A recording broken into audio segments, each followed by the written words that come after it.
On Monday, it was 2 years since Mallory went to Jesus. This year is different because I have her baby sister in my arms, but the grief is still the same. If you're new to this channel, I'm Chrissy. Welcome to Pursuit of Momming. My experience of grief didn't start with my pregnancy loss.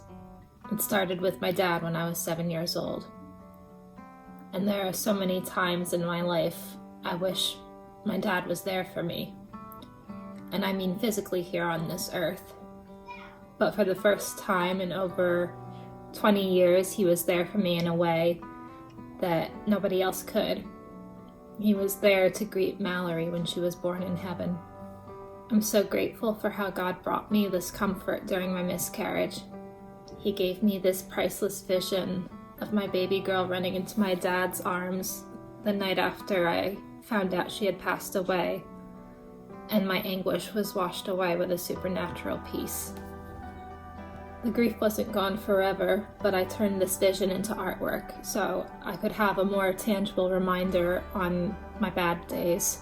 My dad can't be with me or my children on earth, but he and Mallory have each other in heaven. Not only that, but I already knew what grief is like from when I lost my dad. I knew that grief has triggers and comes back unexpectedly. I knew that you never heal, but the loss hurts less over time.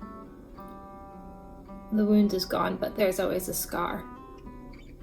Even though I had a baby after my pregnancy loss, and I don't take that for granted, God is still revealing new things about my grief. And it wasn't until recently that I had this revelation about my dad and Mallory. So after all these years of wishing my dad was there for me, he was finally there at just the right time. I've said this before, but it doesn't do any good trying to figure out why these things happen.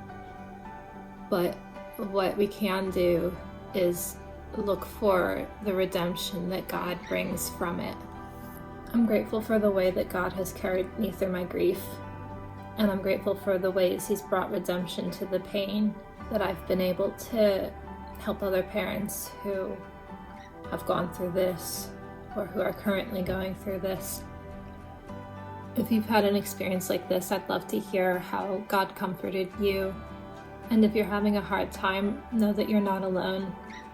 And I'd love to talk to you and pray for you.